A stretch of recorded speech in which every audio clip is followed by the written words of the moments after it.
I thought you won't believe what I saw. I saw these pack of guys and they act real hard. And what they do? They twist their finger, say you know who we are. He said, I don't give a fuck, and Snoop Doggy Dogg. They keep talking and it went too far. So Snoopy, he went straight to the trunk of his car. And what'd he get? He got his gun and they start running hard. He started firing and then he just charged. Run, nigga, run, nigga. Duck, nigga, duck, nigga. Run, motherfucker, run. Run, motherfucker, run.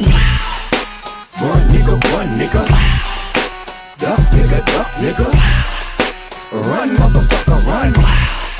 Run, motherfucker, run. I didn't mean to hit what I hit. Now that's 3 motherfuckers dead and I ain't seen shit. But these niggas will scream with plea. But for a G like me, it's just a case. Really, you can see. I crack the Mac back and pop off rolling. And smack your neck back, you drop off falling. I haven't seen my mama in a week. And she ain't even ran her mouth about me. Fuck that, I ain't give a fuck about the law. Un lion décrépit, goutteux, n'en pouvant plus, voulait que l'on trouvât remède à la vieillesse. Alléguer l'impossible au roi, c'est un abus. Celui-ci, parmi chaque espèce, manda des médecins. Il en est de tous arts. Médecins au lion viennent de toutes parts. De tous côtés lui vient des donneurs de recettes. Dans les visites qui sont faites, le renard se dispense et se tient clos et cois. Le loup en fait sa cour, d'aube au coucher du roi, son camarade absent. Le prince tout à l'heure veut qu'on aille enfumer renard dans sa demeure, qu'on le fasse venir.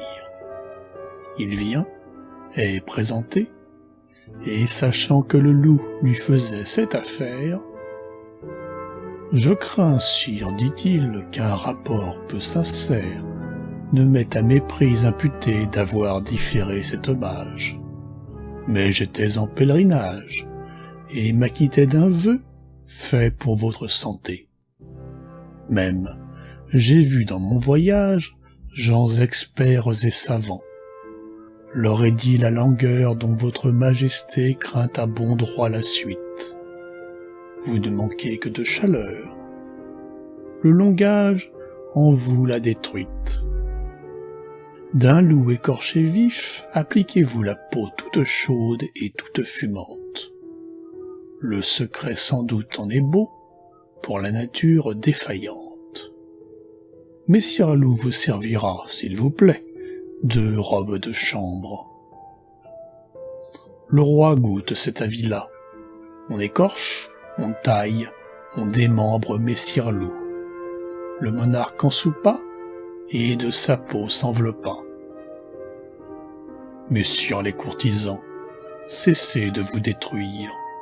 Faites si vous pouvez votre cour sans vous nuire. Le mal se rend chez vous au quadruple du bien. Les daubeurs ont leur tour d'une ou d'autre manière. Vous êtes dans une carrière où l'on ne se pardonne rien.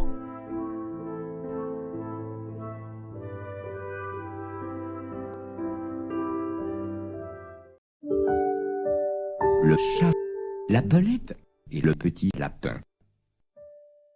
Du palais d'un jeune lapin, Dame Belette, un beau matin, s'empara. C'est une âne brusée. Le maître étant absent, ce lui fut chose aisée. Elle le porta chez lui ses pénates, un jour qu'il était allé faire à l'aurore sa cour, parmi le thym et la rosée. Après qu'il eut brouté, trotté, fait tous ses tours, Jeanne au lapin retourne au souterrain séjour. La belette avait mis le nez à la fenêtre. « Oh, dieux hospitaliers, que vois-je ici paraître ?» dit l'animal chassé du paternel logis. « Oh là, madame la belette, que l'on déloge sans trompette ou je vais avertir tous les rats du pays. » La dame au nez pointu répondit que la terre était au premier occupant. C'était un beau sujet de guerre, qu'un logis où lui-même il n'entrait qu'en rampant.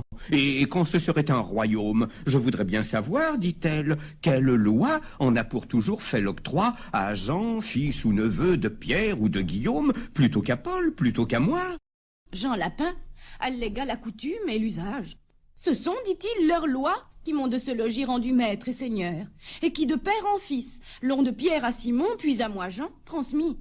Le premier occupant, est-ce une loi plus sage? Or bien, sans crier davantage, rapportons-nous, dit-elle, à Ramina Grobis. C'était un chat, vivant comme un dévot ermite, un chat faisant la chatte mythe, un saint homme de chat, bien fourré, gros et gras, arbitre expert sur tous les cas. Jean Lapin pour juge, l'agré. Les voilà tous deux arrivés devant sa majesté fourrée. Grippe-Minon leur dit « Mes enfants, approchez, approchez, je suis sourd. Les ans sont la cause. » L'un et l'autre approcha, ne craignant nulle chose. Aussitôt qu'à portée il vit les contestants, Grippe-Minon, le bon apôtre, jetant des deux côtés la griffe en même temps, mit les plaideurs d'accord en croquant l'un et l'autre. Ceci ressemble fort au débat qu'ont parfois les petits souverains se rapportant au roi.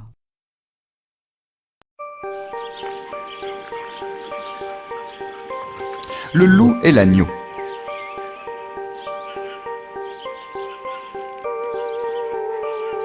La raison du plus fort est toujours la meilleure. Nous l'allons montrer tout à l'heure. Un agneau s'est désaltéré dans le courant du nom de Pur.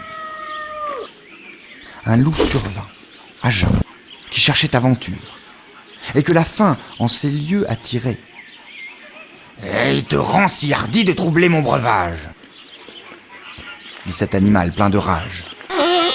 « Tu seras châtié de ta témérité. »« Sire, répond l'agneau, que votre majesté ne se mette pas en colère, mais plutôt qu'elle considère que je me vas désaltérant dans le courant, plus de 20 pas au-dessus d'elle, et que, par conséquent, en aucun cas, je ne puis troubler sa boisson. »« Tu la troubles, reprit cette bête cruelle. Et je sais que de moi, tu médis l'an passé. »« Comment l'aurais-je fait si je n'étais pas né ?» reprit l'agneau. « Je tête encore ma mère. »« Si ce n'est toi, c'est donc ton frère. »« Je n'en ai point. »« C'est donc quelqu'un des tiens, car vous ne m'épargnez guère. Vous, vos bergers et vos chiens. On me l'a dit, il faut que je me venge. » Là-dessus, au fond des forêts, le loup l'emporte et puis le mange, sans autre forme de procès.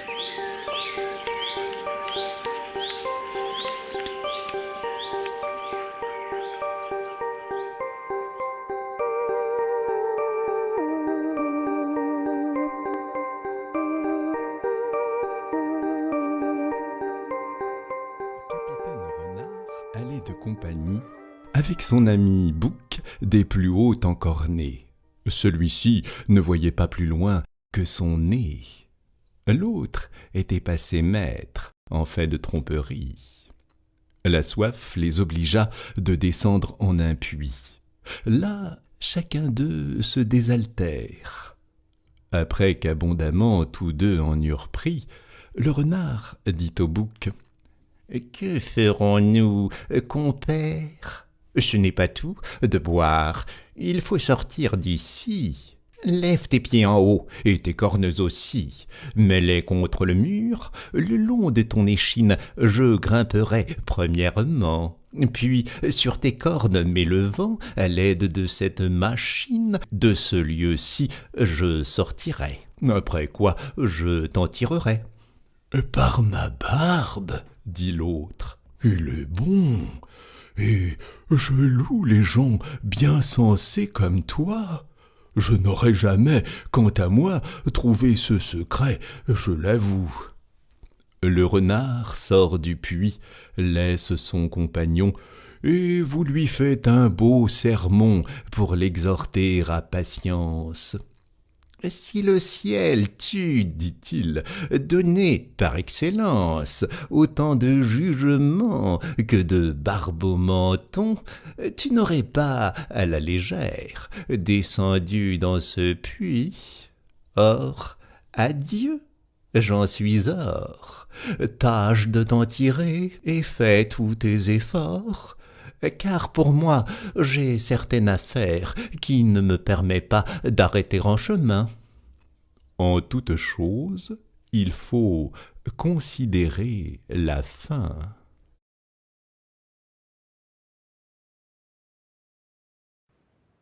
Le loup et le renard. D'où vient que personne en la vie n'est satisfait de son état? Tel voudrait bien être soldat à qui le soldat porte envie. Certains renards voulus, dit-on, se faire loup. Et qui peut dire que pour le métier de mouton, jamais aucun loup ne soupire? Ce qui m'étonne est qu'à 8 ans, un prince en fable ait mis la chose, pendant que sous mes cheveux blancs, je fabrique à force de temps des vers moins sensés que sa prose. Les traits dans sa fable semés ne sont en l'ouvrage du poète ni tous ni si bien exprimés. Sa louange en est plus complète. De la chanter sur la musette, c'est mon talent. Mais je m'attends que mon héros, dans peu de temps, me fera prendre la trompette.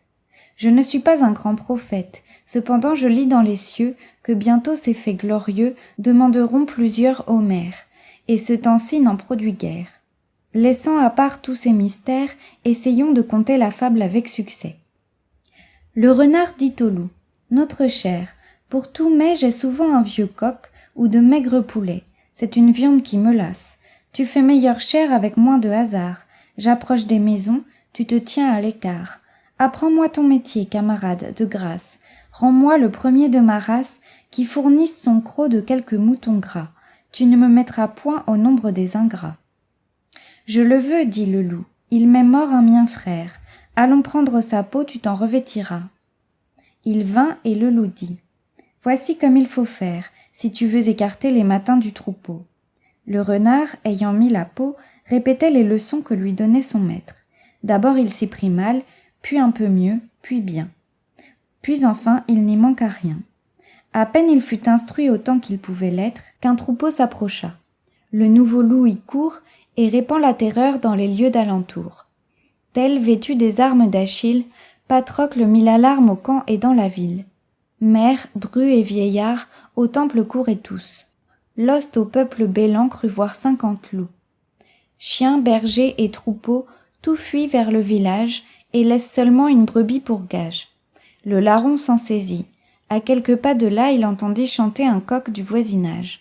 Le disciple, aussitôt droit au coq, s'en alla, jetant bas sa robe de classe, oubliant les brebis, les leçons, le régent, et courant d'un pas diligent. Que sert-il qu'on se contrefasse? Prétendre ainsi changer est une illusion. L'on reprend sa première trace à la première occasion. De votre esprit que nul autre n'égale, prince, ma muse tient tout entier ce projet. Vous m'avez donné le sujet, le dialogue et la morale.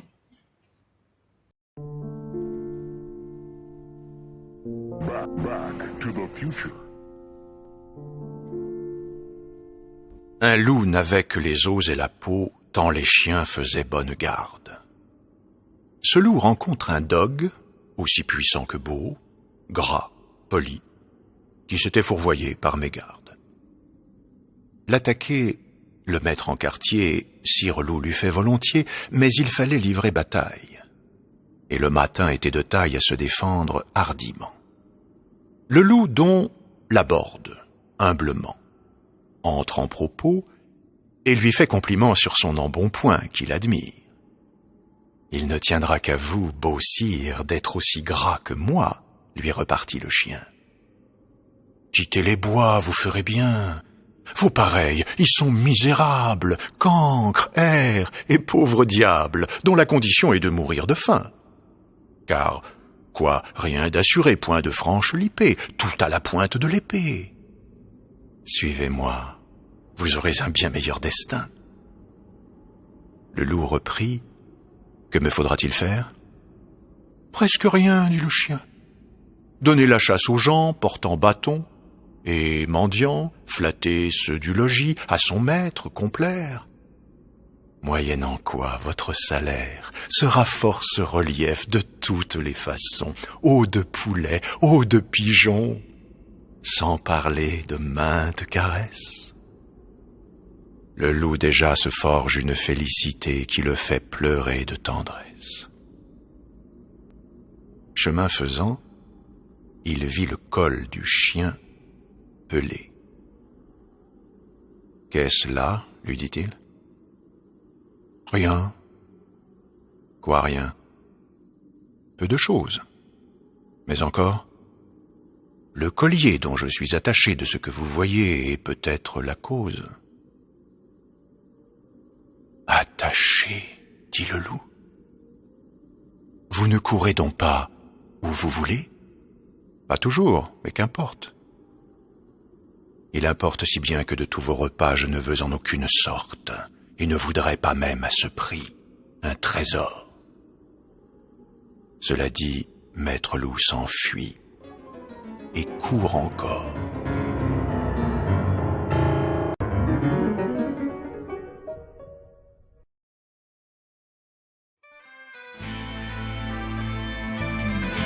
Back to the future.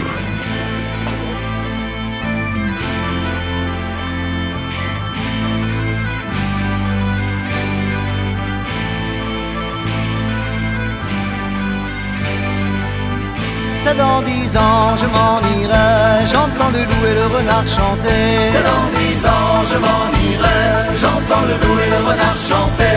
C'est dans 9 ans, je m'en irai, j'entends le loup et le renard chanter. C'est dans 9 ans, je m'en irai, j'entends le loup et le renard chanter. J'entends le loup, le renard et la belette, j'entends le loup et le renard chanter. J'entends le loup, le renard et la belette, j'entends le loup et le renard chanter.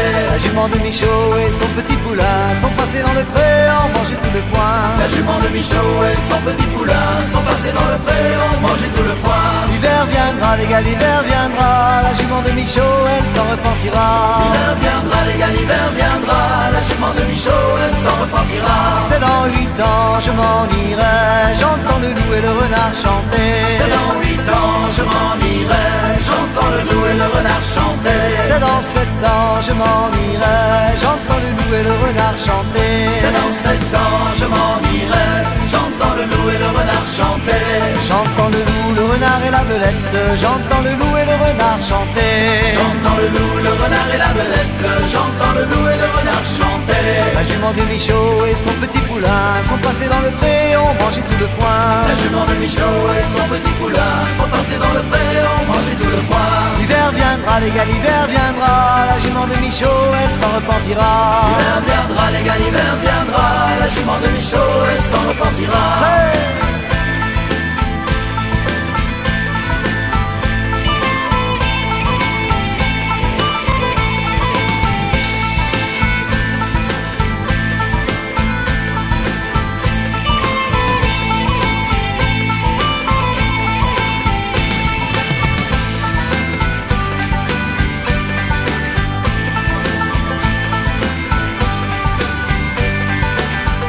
La jument de Michaud et son petit poulain sont passés dans le pré, ont mangé tout le foin. La jument de Michaud et son petit poulain sont passés dans le pré, ont mangé tout le foin. L'hiver viendra, les gars, l'hiver viendra, la jument de Michaud, elle s'en repentira. L'hiver viendra, les gars, l'hiver viendra, la jument de Michaud, elle s'en repentira.